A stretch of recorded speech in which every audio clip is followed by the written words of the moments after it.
Welcome back to Casual EDH. So this will be probably video 2 on the channel. I might do like a deck video or something in between. But basically the premise of this video is going to be like the first one. I'm going to put up some booster packs because everyone likes a good opening, and I'm just going to talk about some of the cards I pull. Dominaria is not the most exciting set, so some of the commentary might be a little down there, but we'll see what happens. There are some really good cards in the set, it's just it's randomly getting them, right? So, without further ado... So already, I can tell that this set booster has a list card in it because the back card actually has a magic back. So that's exciting. Set boosters, the list card that's at the back of the boosters, this is kind of like a price magnifier for the booster pack. This is where you could potentially get maybe more money than even some of the fetch cards, especially from this set. This set doesn't have too many fetch cards. Granted, I could open up a Shielder and be super happy, but we'll see what happens. First things first, art card, land. We'll just put those to the side. So let's take a look at some commons here. Alright, so I talked about this in the other video too, but I'm going to keep talking about it probably every time I pull one. These basic land cards, this land cycle that has the actual land types printed on it, they're so good for fetching. Anything that specifies like a mountain or a plains or a forest but doesn't specify basic, you can use to get these cards out. Being common, they're going to be easy to get, and coming to play tapped isn't that big of a deal, especially for the more budget games. You know who you're going to be playing against for the most part, so you will know whether these are in your power level or not. But I think for most people, these are a pretty solid card, and I'll definitely be including them in some decks myself. Joda's Codex, actually, funny story, I just put this into my Dragon deck the other day, and it's such a, bad card, bad card, that no one wants to use removal on it, but being an Dragon deck, it's 5 color, and so I basically every turn tap draw, tap draw, tap draw, tap draw. I probably got like a solid 6 turns out of it before anyone did anything about it. It was really good. So this is not going to be for every deck, but if you're looking for a little source of draw and you have a 4 or 5 color deck, something that has the basic land types in it, definitely consider this. It's actually not that bad. The 5 mana sucks at the top, but you can't have everything. And just like last time, I'm going to keep that out just in case. Garna, Blood Fist of Keld. I really do like the stained glass art. I just wish the cards that they're on were better. Draw card is attacking, otherwise deals 1 damage to each opponent. Okay, that's an interesting little aristocrat type thing. Actually, I kind of like that because you can throw that into a sacrifice deck. I know I have a buddy who would probably put this into his Prosper deck because he makes a lot of. He's kind of made into a token madness type deck, including a lot of just servos and thopters and things. So you can get a lot of aristocrat type damage off of that because he's killing these things off on his turn, not when they're attacking. All right. I talked about this last time. It's another pain land. I don't like these. I think we're at the point in the game where you have a lot of better options. I don't even want to spend really time talking about it. They're just not that good anymore. They're good for nostalgia, but they're not good for actual playability. Unless you're doing, if we do power scale 1 to 10, I'm talking use these 4 or less. They're just, you have better options now. Eidolon of Blossoms. That's a pretty solid card. I don't know financially what it's worth, but, you're going to see this in pretty much any kind of Enchantress deck, so... Yeah, that's pretty good. Draw a card when enchantments come into play. Nothing wrong with that. Again, that was a list card, not a Dominaria card. Alright, art, land, goodbye. Alright, anything super cool?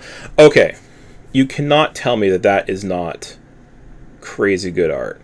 There you go. I love that. That is amazing.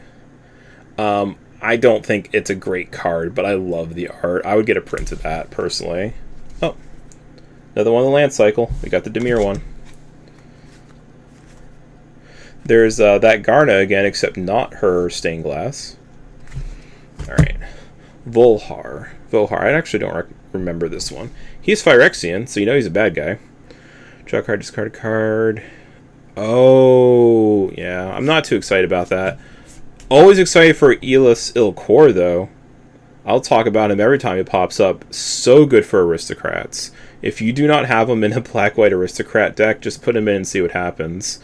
Main thing to keep in mind when you're playing him, you get the life when creatures come into play under your control. So you get the life gain first, and you do the damage later. They're not linked together like with Zulaport.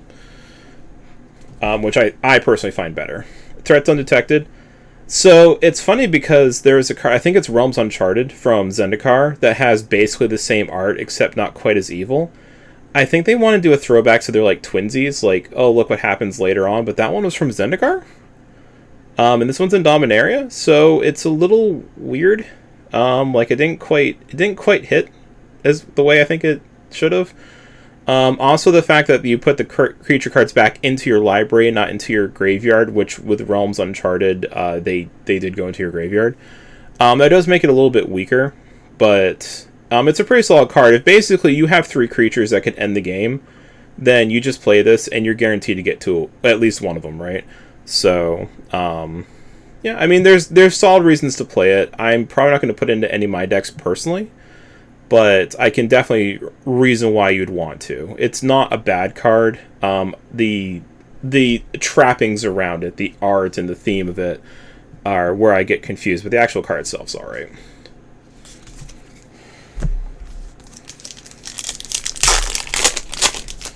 Alright, what do we got here?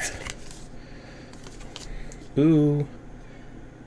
Old Liliana, and by old I mean aged. I think another famous YouTuber calls her Grandma Lily. Another one. Love them. I actually solidly like those. I feel so. I don't like the pain lands, but I like these ones, and it's because of the value, right? Like these actually have the types printed on them. You know they're always going to come into play tapped. They're not going to hurt you after that. And honestly, because they're a common and they're going to end up being like 5-10 cents. You know that they're always going to go into those really inexpensive decks. They're not going to go into those super high-end decks, which people actually still want to put the pain lands in. So I feel like these are more honest with what you're doing now. So I do like them for that. Plus, they're more easily searchable.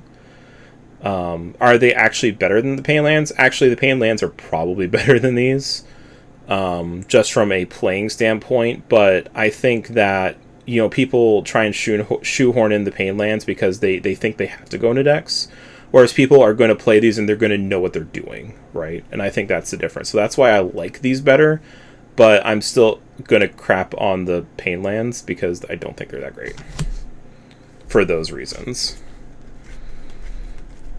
Hopefully everyone followed that explanation, all 3 people watching. All right. Braid's Arisen Nightmare.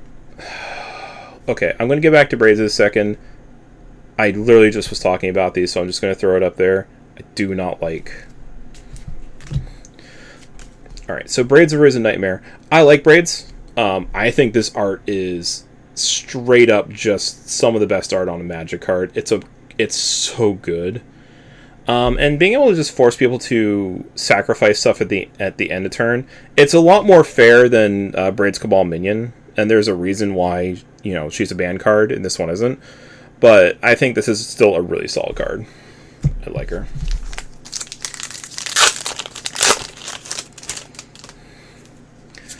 Art and good land. Yes, look at the stained glass lands. I actually don't like the mountain quite as much as the other ones. I think they outdid themselves with the swamp, and the rest of them are pretty good, but not like up to that level. Got another one of those. I still have not seen the one uncommon that I actually wanted to talk about in this one, or the. Ooh. All right, so I'm just going to throw this out there. Put this into aristocrats. The ability to scry until you get a draw outlet is amazing. So basically, it says it's a 5/5 vehicle of flying. It does not have a crew. cost, so that's something to keep in mind. As long as it has 4 or more Phyresis counters on it, it's a Phyrexian creature in addition to its other types. The last paragraph tells you how you get Phyresis counters. When a creature you control dies, put a Phyresis counter on Weatherlight completed. Then draw a card that has 7 or more. Otherwise, scry 1. So basically between... So for the first 6 deaths, you're going to be scrying. After those 6 deaths, you're going to get draw. So this is really good for aristocrats. It's also good for weenie decks. It's an artifact you can put into anything. I mean, I could put this into like an elf deck if I wanted to, because elves make a lot of small, low-to-the-ground creatures that die frequently. At least in the pods I play up here. Maybe it's not the same everywhere. But I definitely run it in my Lalo deck, and I love it. And I also got this guy, Rivas the Claw. This guy helps make dragons better. Actually, I think I need to get a copy of him into my Dragon deck. I'll have to double check on that. My Dragon deck's a fairly new deck for me, so I have to remember what's actually in there.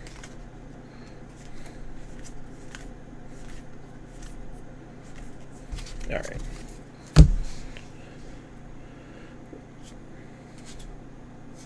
Wow, that was probably the most unexciting pack yet.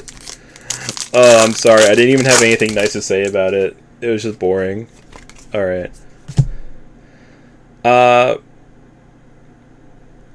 like Phyrexian Rager. Like, for the 3 mana, draw a card, lose a life. Like, there's a lot of mechanics for that, and especially where they put him in a set with, like, Shieldred. He basically says he comes into play, draw a card, gain a life, because she gains you 1 life, he loses you 1 life, you net 1. So, it's actually kind of fun.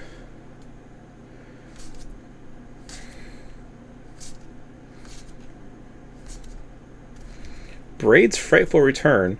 So this does have skip ahead, so when it comes into play, you can skip to any chapter you want. Let's see, Chapter 1, sacrifice a creature. If you do, each opponent discards a card. That's not awful. Return a creature card from your graveyard to your hand. That's not awful. Target opponent may sacrifice a non-land token permanent. If they don't, they lose 2 life and you draw a card. I mean, it's an uncommon saga, so I mean, it's not terrible.